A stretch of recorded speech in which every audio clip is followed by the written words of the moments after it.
नमस्कार, आप सभी का बहुत बहुत स्वागत है दोस्तों। आज के वीडियो में हम देखने वाले हैं कि वाल को मापकर किस तरीके से लेबर का पेमेंट किया जाता है। तो आप देख सकते हैं कि यहाँ पर वाल की डायरेक्शन में हमने टेप लगा दिया है। तो चलिए देखते हैं कि इसकी टोटल लेंथ यानी कि लंबाई कितनी है।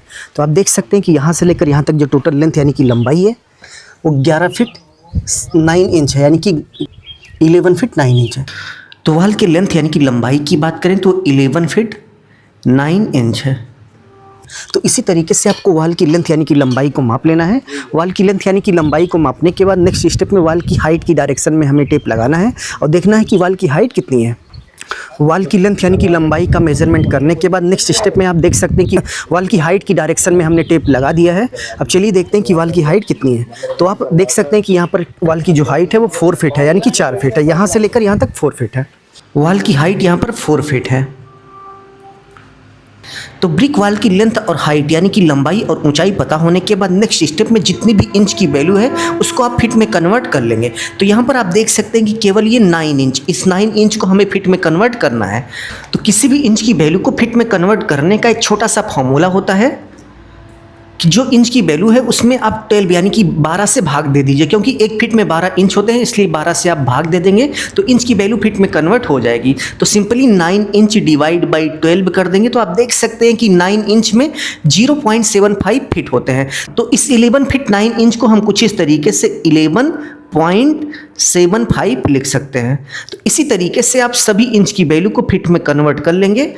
तो इसी तरीके से वाल का लेंथ और हाइट मापने के बाद नेक्स्ट स्टेप में आपको वाल का एरिया निकालना है। तो चलिए वाल का एरिया निकालने के लिए हम आपको कॉपी पर लिए चलते हैं और देखते हैं कि इस वाल का टोटल एरिया कितना हुआ है। तो एरिया निकालने का एक फॉर्मूला होता है वाल की लेंथ इंटू वाल की हाइट।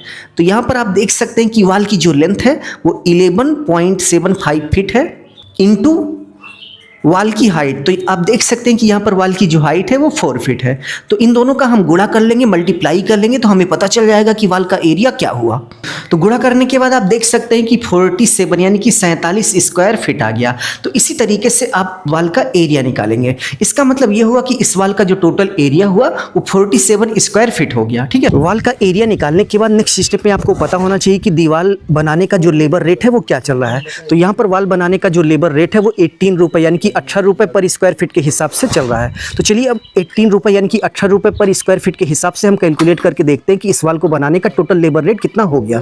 तो यहाँ पर लेबर रेट जो है वो 18 रुपये यानी कि 18 रुपये पर स्क्वायर फीट के हिसाब से दिया जा रहा है। ओनली लेबर रेट, मटेरियल अलग से लगेगा। ठीक है, तो लेबर रेट 18 रुपये पर स्क्वायर फीट हो गया। लेबर रेट पता होने के बाद नेक्स्ट स्टेप में आपको टोटल कॉस्ट निकालना है, यानी कि इस दीवार को बनाने में टोटल लेबर का कितना पैसा हुआ ये आपको निकालना है। तो इसको निकालने का एक फॉर्मूला होता है WA यानी कि वाल का एरिया इंटू रेट पर स्क्वायर फीट। तो यहाँ पर WA वाल का एरिया आप देख सकते हैं 47 स्क्वायर फीट है, तो 47 हमने लिख लिया इंटू रेट पर स्क्वायर फीट। तो यहाँ पर रेट पर स्क्वायर फीट 18 रुपये है, यानी कि 18 रुपये पर स्क्वायर फीट लेबर रेट है। तो हम गुणा कर लेंगे तो हमें पता चल जाएगा कि इस दीवार को बनाने का टोटल लेबर रेट कितना हो गया। तो गुणा करने के बाद आप देख सकते हैं कि 846 यानी कि 846 रुपये हो गया।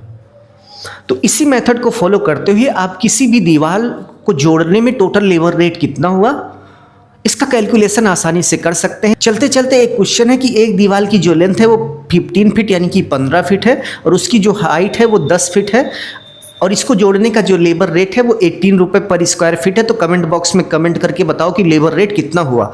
अभी के लिए बस इतना ही। अपना ख्याल रखिए और अपने मम्मी पापा का अपने से भी ज़्यादा ख्याल रखिए। इसी भाव के साथ आप सभी से विदा लेते हैं। धन्यवाद।